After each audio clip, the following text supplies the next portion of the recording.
With CES giving people the chance to finally get hands on with the PlayStation VR2, and with this seemingly being Sony's last event before its release, how did people find the PlayStation VR2? You know, what was the consensus? Today I'm going to condense all this for you, highlighting the 6 consistent things that popped up from the good to the bad. Let's dive in.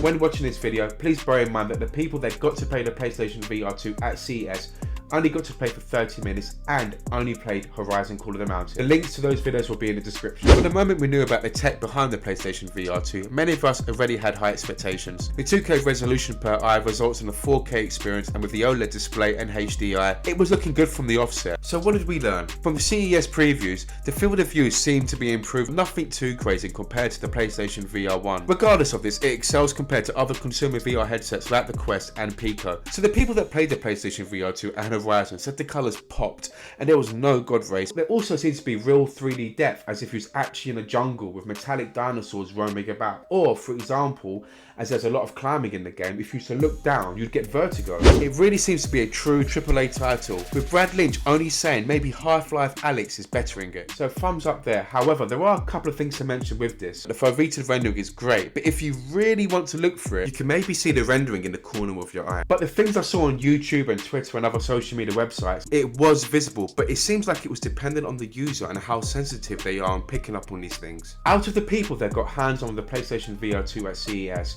Brad Lynch mentioned in his video that there was a slight motion blur and reprojection between frames. He did say that he is quite sensitive to it though, and as is the case with most VR games these days, and as the technology isn't there, I think there's always going to be an element of motion sickness involved, and it will just come down to the user and how sensitive they are to it. Also, a couple of VR YouTubers such as Brad Lynch, Las Vegas, and Cat and Jerry VR mentioned some sort of mural or pattern noise which likely comes from the OLED screen. And once again, it was a matter of if you look for it, you might see it on the occasion. But it's important to note that it did not ruin the experience. To get started, you go through the usual pass-through, which was simple but effective. Depth seemed to be good and allowed you to see the whole area around you with ease. Overall, the quality was way higher than that of the Quest 2. Obviously, the headset was on this time, so how did it feel? Many compared it to the feel of the PlayStation VR1, which, if you haven't tried already, is not a bad comparison. What was mentioned multiple times was the facial light blocker, which is said to work really well in terms of completely blocking out all the light to really help with immersing yourself in this VR world. Also, and I think a lot of you will be happy to hear this, the wire did not ruin the experience. Before the headset was put on, you can maybe feel it slightly on your shoulder, but once you immerse yourself in the game, you completely forgot about it. Only thing to mention is that only one game was played, so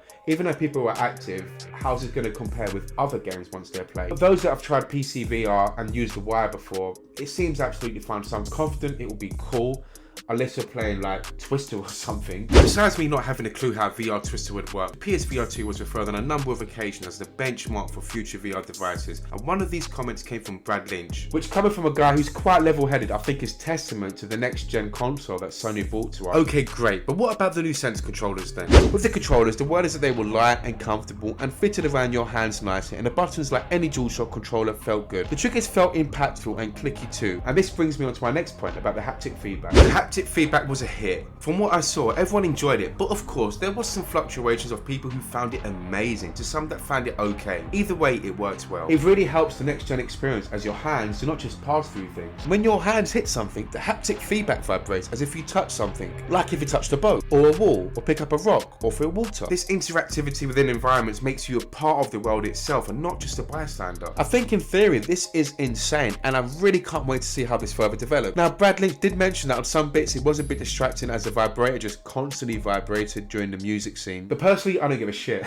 I love the haptic feedbacks and I can't wait to get my hands on with it. But it did make me think. But there does have to be a balance, and I hope Sony are not just making everything vibrate for the sake of it. It has to be implemented properly, and from the sounds of it, I think it is. The touching of objects, that sort of stuff, that's really cool. And the next point, which Brad Lynch mentioned, I think really is testament to this. He described it as a wow moment. A metal dinosaur shot a beam at him and it hit behind his head, and his headset vibrated in that direction. That is crazy.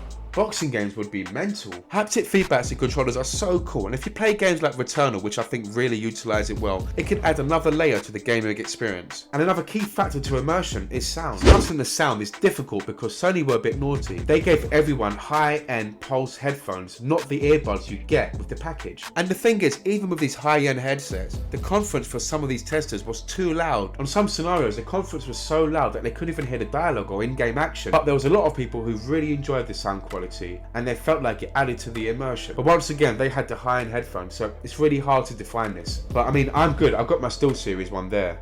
Wait, they better work with the PlayStation VR2. The eye tracking. This has been plastered on the PlayStation VR2 as a USP and not a gimmick. So how was it? It was really good actually. The setup was very easy. You just stare in a direction for a couple of seconds. It all seemed to be very fast and responsive, and it even helped set things up like the IPD, which was conveniently at the bottom of the headset. With eye tracking, you can correctly set the distance apart from your eyes and get this correctly positioned. As if this is wrong, the screen could get blurry and can give you a headache. It seemed more than just a gimmick, but a real option as opposed to using your hands. This is definitely laziness times 60. And once this setup is completed, it works across all PlayStation VR2 titles. Good. And now the not so good. Now there was some hand tracking issues which a lot of people did report, but the system's working there assured that once you get your PlayStation VR2 this wouldn't be the case. They said the tracking screwed up because there was thousands of booths and loads of PlayStation VR2s all in the same vicinity. Looking at early previews, no one mentioned this, so I think we're good here. Now that CES is finished and people have played the PlayStation VR2 a bit more, we're starting to get a picture, a partial one anyway. And once each of us get hands on the PlayStation VR2, we'll be able to see these points in much more detail, as it will affect us differently, like the motion sickness. But overall, which I think is really positive, is that Horizon Call of the Mountain looks and feels like a true AAA title. So it shows that Sony can deliver this with the PSVR2, which gives me hope for future games. With the tracking issues, as I explained before, that's just because they have thousands of booths there, so that's absolutely fine. The repeated rendering, I don't know, it could be more of a subconscious head fuck, right? Because now that I've mentioned it, are you going to look for it? Let's just hope the game is immersive enough for you to not even try and focus on it, and let's just hope it's maybe not worse with other titles. And also, I think it's worth mentioning that with these PlayStation VR2 content creators who went to CES and tried this out, it is their job to look for problems for the PlayStation VR2 and really try and push the hardware. So overall, I'm feeling good. Roll on February 22nd. And if you guys liked today's video, then smash that like button and make sure you subscribe as well. If you're new here, I'm Techno and I cover VR related news weekly. If you did like today's video as well, then why not check this one out? With that being said, I'll see you guys next video.